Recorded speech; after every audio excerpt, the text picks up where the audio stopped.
Now, what we see when it comes to modern Hollywood and modern writers is they get themselves into the position of writing for these big IPs and franchises, mainly because they lack the talent to do anything of their own accord. So they go off to the likes of Marvel and Star Wars, and then they have a hard time of dealing with the fact that they have to adhere to certain canon, certain continuity within the world that they want to tell a story and make it all about themselves. They want to do their own thing. So they go as far as what we're about to get into, complaining that they have to adhere to canon, complaining that they are held hostage to canon or continuity, that they are held hostage to toxic fans that just want the story being told within the world that it's being told to make sense and fit within that world. That's all people are asking for, but we know as of late there has been a push for people just to consume product, move on to the next product. That is what they want. They'd rather we just came out and said, we don't give a shit, do what you want. It seems like that's what they want. And we have one example here as Obi-Wan Kenobi writer frustrated by Disney Plus shows canon restrictions. Now, it's funny he says he's frustrated by canon restrictions because they broke canon multiple times. Either they are that incompetent or they just didn't give a shit. I think both are as bad as each other almost. But that's what he's going with. He was frustrated that he had canon restrictions. You know, I remember this old saying that restrictions actually make you more creative. Yet that didn't seem to happen with the Obi-Wan Kenobi series, and most of us could come up with a better story than what they told. But let's have a look and see what exactly is going on here, that this guy is frustrated, even though he didn't give a shit about canon in the first place. But Wally director Andrew Stanton, who co-wrote the final 2 episodes of Obi-Wan Kenobi, wouldn't admit that. I wouldn't admit that you co-wrote that shite. Has had some challenges with the restrictions working on the Star Wars series regarding the canon storyline.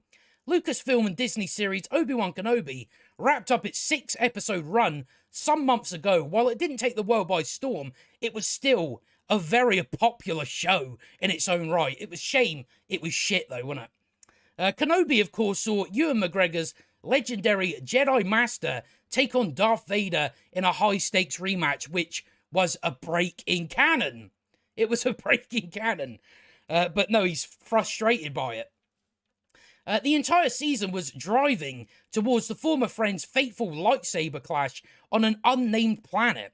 Now the Star Wars franchise's sense of canon has always been somewhat free-flowing since Disney got a hold of it. That has been the case, so I suppose at this point it pretty much is canon, isn't it?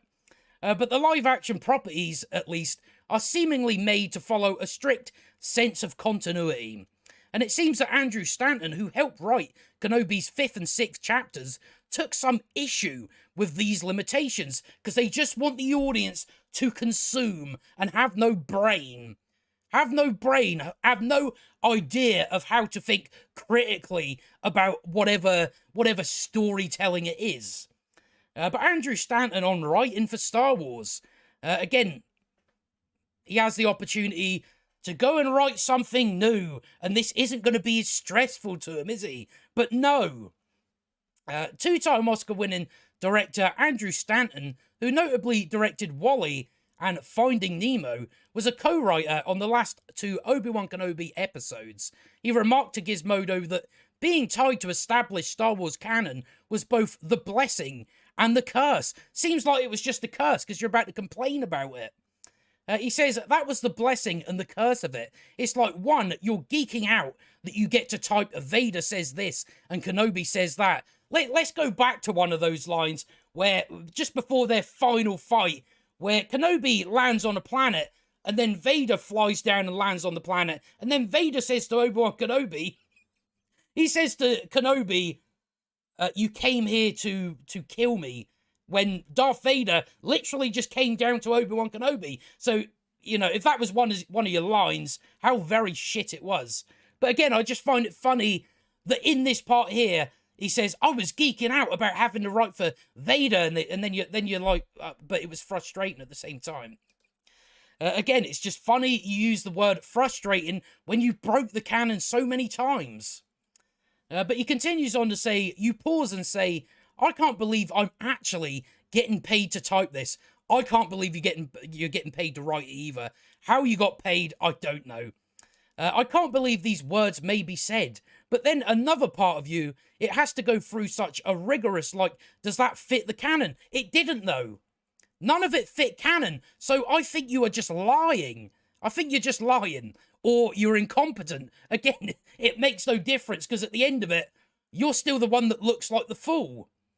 And I feel like it's bittersweet. The reason that happens is because people care, but it also kind of doesn't allow sometimes things to venture beyond where maybe they should to tell a better story. Maybe that has something to do with that you are shit at your job.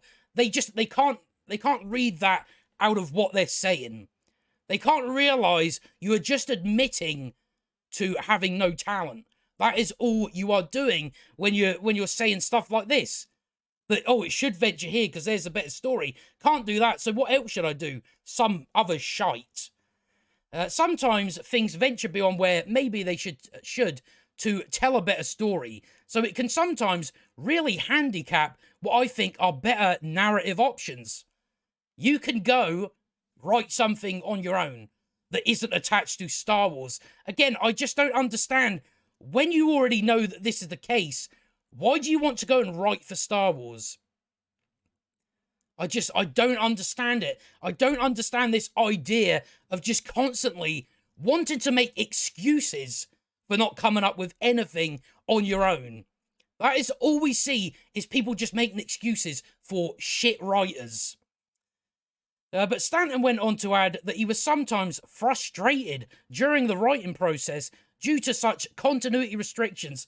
Now, we all know Lucasfilm, they don't care about continuity. They don't care about it. So I don't believe that there was any restrictions on what you were writing, considering you broke continuity many times. Whether it was, Leia meeting Obi-Wan or Obi-Wan Kenobi fighting Vader, we know these are events that didn't happen. They don't fit within the original trilogy. So, again, this idea that there's continuity restrictions, I don't buy it.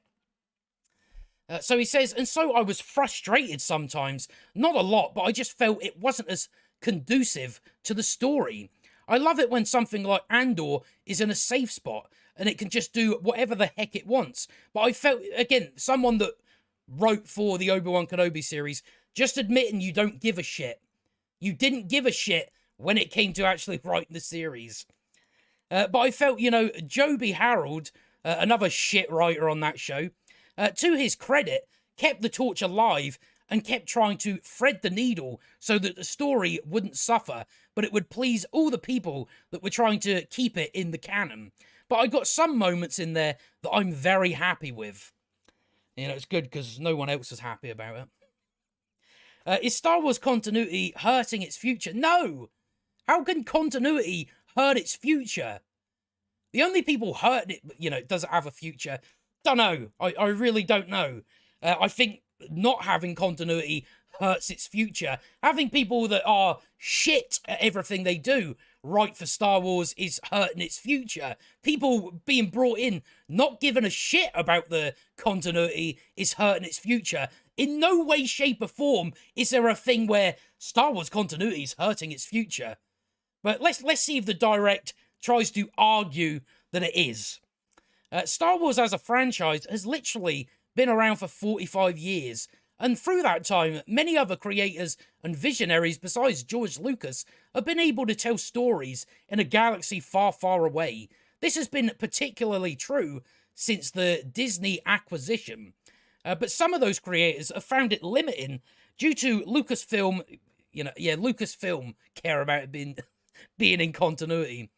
Wanting Star Wars to stay true to a certain style and a specific continuity, because it has to.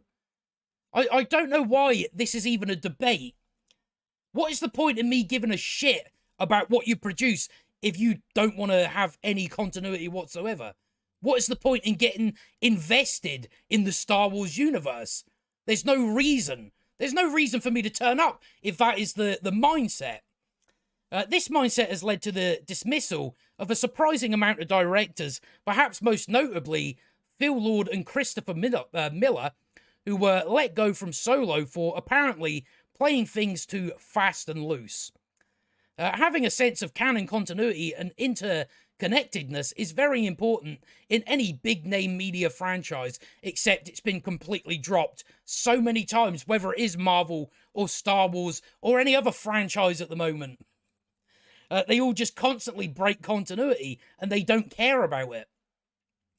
But when it comes at the expense of creative liberty, you can have creative liberty when you write your own fucking story. I don't understand how hard this is. We have to keep making excuses for people not to write their own thing. Not to create their own thing that they can do whatever they want with. I don't know why we keep seeing this idea. From some of the top talent in the industry, then it might be time to rethink things. The reason Andor is so praised is that it plays outside the box a bit and mixes up the Star Wars house style. Hopefully, Lucasfilm pays attention to Andor's accolades and carries forward what they've learned into future franchise installments.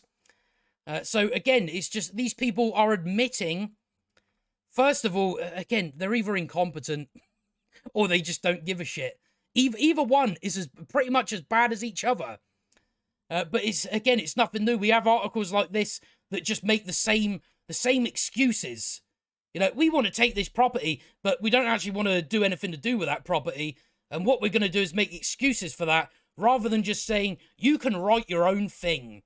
You can write your own set of stories. I don't know why everything has to be attached to a big franchise or a big IP. Oh, that's right. Modern writers are so fucking shit. That's the only way they can get jobs now. Because if they actually tried or attempted to write their own thing, it would be terrible. So they have to use the name of a famous brand, because that's the only way it's going to work out for them.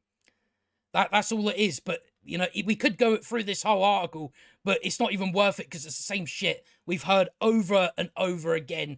Toxic fandom wants stories to make sense. Toxic fandom are going as far as saying they want something that's well written. So it's just all those arguments over and over again, but it's something we constantly see. And mainly, it's because they just want you to consume, and that's it. They don't want you to think about it, because they don't want to have to actually work hard or put the effort in. They just want to go, there you go, there's some shit. You just eat it up. Don't have to try, don't have to get better.